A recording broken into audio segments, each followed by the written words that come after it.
Hello students, welcome back to my class. I hope previous की classes में आप लोगों ने HTML की जो भी वीडियोस मैंने अपलोड करी हैं उन्हें देख लिया होगा और उनसे जो भी बेसिक नॉलेज है HTML की वो आपने अभी तक इम्प्रूव कर ली होगी। आज की वीडियो में हम देखेंगे, जैसा कि आपको थंबनेल से में दिख रहा होगा, कि हम HTML की जो हेडिंग टैग है उससे रिलेटेड इस वीडियो को लेके आएंगे। यानी इस वीडियो में हम देखेंगे कि हेडिंग टैग का किस तरह से हम हमारे HTML के प्रोग्राम में यूज़ कर सकते हैं।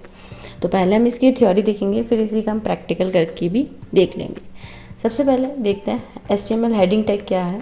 देखिए, HTML headings from H1 to H6, यानी हेडिंग जो हम यूज़ में ले सकते हैं हमारे HTML के प्रोग्राम में, वो रहेगी हमारी H1 से लेके H6 तक। ठीक है, तो यानी ये जो रेंज रहे हमारी H1 से लेके H6 तक रहेगी। इसमें आप 2, 3, 4, 5 जैसी भी आपकी रिक्वायरमेंट हो हेडिंग लाइंस देने के लिए, तो आप इनका यूज़ कर सकते हैं। Indicates content hierarchy and importance. Search engines use them for indexing users navigate by headings. यानी ये बता रहा है कि हेडिंग से हम क्या कर सकते हैं, एक हायरार्की को शो करवाता है कि मान लीजिए आपका कोई सबसे इंपॉर्टेंट टॉपिक है ना, इंपॉर्टेंट हेडिंग है, तो उसे आपने हेडिंग फर्स्ट दे दी। कोई उससे कम इम्पॉर्टेंट है आपके लिए अगर टॉपिक हेडिंग, तो उसको आपने हेडिंग 2 दे दी। इसी तरह एक सीक्वेंस को ये शो करवाएगा। ठीक है, और सर्च इंजन, जब भी हम हेडिंग का यूज़ करते हैं, तो जब भी सर्च इंजन पे हम किसी भी कीवर्ड के थ्रू कुछ भी सर्च करते हैं, तो वहाँ पे हमारे जो भी टेक्स्ट लिखा गया उसकी इंडेक्सिंग बनने में हमारी जो हेडिंग है, हमारे वेब पेज की जो हेडिंग है, वो काफ़ी मेजर रोल अदा करती है वहाँ पे। Users navigate by headings. Users headings के थ्रू ही नेविगेट होते हैं कि ये पर्टिकुलर टॉपिक जो लिखा गया है वो किस रिगार्डिंग लिखा गया है, उसकी डिटेल क्या है। अगर आप किसी पर्टिकुलर ऑप्शन के बारे में कुछ जानना चाहते हैं, तो आप हेडिंग से ही पता लगा पाते हैं कि ये जो पैराग्राफ है या जो डिटेल्स है वो किस टॉपिक से रिलेटेड है।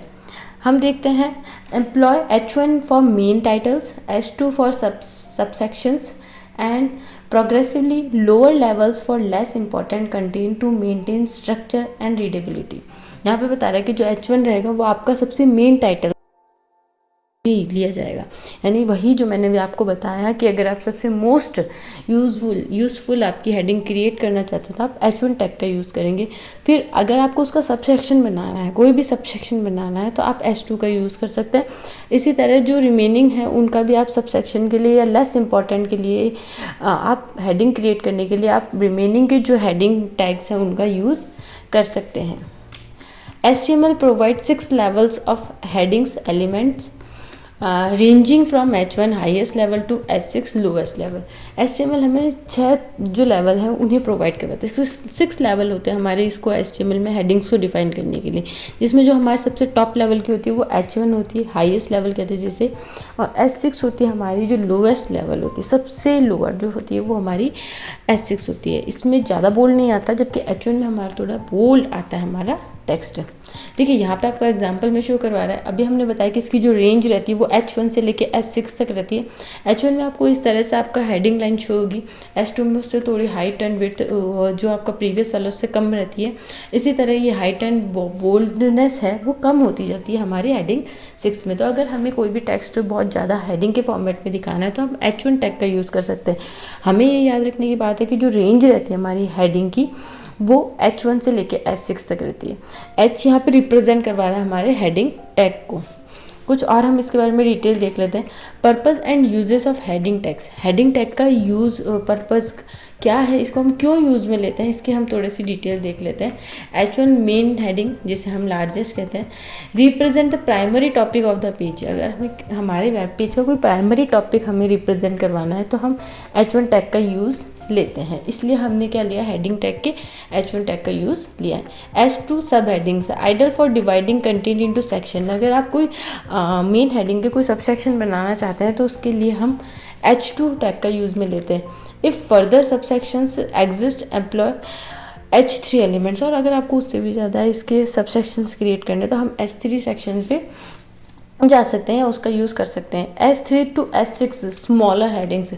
Gradually decrease in size. ये अभी जैसे कि मैंने आपको इमेज में दिखाया तो इनकी साइज़ थोड़ी कम होती है, तो जैसे हमारी रिक्वायरमेंट है उस अकॉर्डिंग हम क्या ले सकते हैं, H1 से लेके H6 हेडिंग का यूज़ हमारे HTML के वेब पेज में क्रिएट कर सकते हैं। जैसी हमारी रिक्वायरमेंट रहेगी वैसी हम हेडिंग्स क्या कर सकते हैं, हमारे वेब पेज के लिए यूज़ में ले सकते हैं। तो ये तो था इसका थ्योरी। अभी हम इसका एक बार प्रैक्टिकल करके देख लेते हैं कि किस तरह से हम हमारे H1 से लेके H6 टैग का यूज़ हमारे वेब पेज में कर सकते हैं।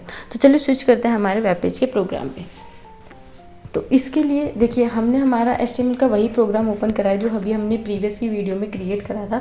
इसमें हम जानते हैं, हमने सिंपल एक ड्रॉ करके देखा था कि किस तरह से हम HTML का एक पेज क्रिएट करके उसे वेब पेज पे रन कर सकते हैं। आज हमें देखना है H1 से लेके H6 तक की हेडिंग। तो यहाँ पे हमने लिख रखा है H1 लिख रखा है, हम इसे यहीं पे कॉपी करके देख लेते हैं किस तरह से हम H1 से लेके H6 का हमारे वेब पेज में यूज़ में ले सकते हैं। यहाँ पे मैं कॉपी कर रही हूँ, आप लोग टाइप करके देख लेना, आप लोगों को टाइप करके देखना है कि किस तरह से आप H1 से लेके H6 यहाँ पे टाइप करेंगे। ये हमने क्या कर दिया, इसको H2 कर रहे हैं हम, और यहाँ पे डिफाइन करवा रहे हैं जो कि हमारे ब्राउज़र पर होगा कि ये क्या हेडिंग हमारी 2 है। इसी तरह हम इसको क्या कर रहे हैं, H3 कर रहे हैं। इससे क्या होगा, आपको सभी हेडिंग्स के जो आउटपुट हमारे ब्राउज़र पर शो होगा वो आपको अभी आपके इसी वीडियो में आपको साथ के साथ दिख जाएगा कि H1 से लेके अगर हम H6 हेडिंग का यूज़ करते हैं तो उसका हमारे ब्राउज़र पर क्या रिस्पॉन्स रहता है, क्या रिप्लाई आता है। ठीक है, H5 तक हमने यहाँ पे लिख लिया है।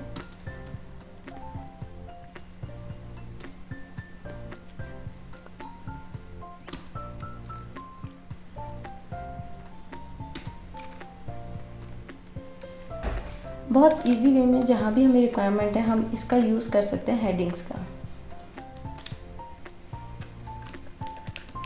ठीक है, आई होप आपको ये पूरा क्लियर दिख रहा है। सबसे पहले हमने एक पी टैग का यूज़ करा है जो कि आपके पैराग्राफ को शो करवा रहा है। उसके बाद हमने रिमेनिंग्स की हेडिंग ली है। ये फाइल हमारी पहले से सेव है इसलिए हमें इसे सेव एज नहीं करना है, हमें केवल क्या करना है, Ctrl+S करना है, और जहाँ पर भी हमारी ये फाइल है हमें वहाँ से इसे ओपन करके ब्राउज़र पर रन करके देखना होगा। ठीक है, हमें क्या करना है, इसे ओपन विद करना है हमारी जो फाइल है। जैसे हम इसे ओपन करेंगे हमारे ब्राउज़र पर तो हमें शो हो जाएगा कि हमने जो H1 से लेके H6 का यूज़ करा है, हेडिंग टैग का यूज़ करा है, उसका हमारे ब्राउज़र पर हमें क्या रिस्पॉन्स शो हो गया। तो देखिए ये हमारा आपको दिख रहा है कि हमने क्या लिखा है, दिस इज़ अ पैराग्राफ। उसके बाद हमारी जो भी हमने हेडिंग टैग लिखे थे H1 से लेके H2, H3, H4, H5, H6, ये सारी हेडिंग्स हमें हमारे ब्राउज़र पर इस तरह शो होती है। ये केवल हम सीख रहे हैं। अगर हमें जब हमारे वेब पेज के लिए यूज़ में लेना है तो इनके बाद हो सकता है हेडिंग 1 के बाद हमें कुछ हमारे पैराग्राफ लिखना है, वो भी हम इंसर्ट कर सकते हैं। हेडिंग 2 के बाद भी हमें कोई हमारा पैराग्राफ लिखना है तो वो भी हम इंसर्ट कर सकते हैं। अभी केवल हमें स्टार्टिंग पर्पज़ पर इनको स्टार्ट कर रहे हैं, लर्न कर रहे हैं, इसलिए मैंने केवल इनको H1 को किस तरह से हमें वेब पेज में यूज़ करना है वो ही इस वीडियो में बताया। नेक्स्ट वीडियो में हम देखेंगे कुछ रिमेनिंग के जो टैग्स हैं उनको किस तरह से यूज़ में ले सकते हैं। तो इस वीडियो में तो इतना ही स्टूडेंट्स, मिलते हैं नेक्स्ट वीडियो में नेक्स्ट टॉपिक्स के साथ। तब तक के लिए good bye, take care and thanks for watching my video. Thank you once again.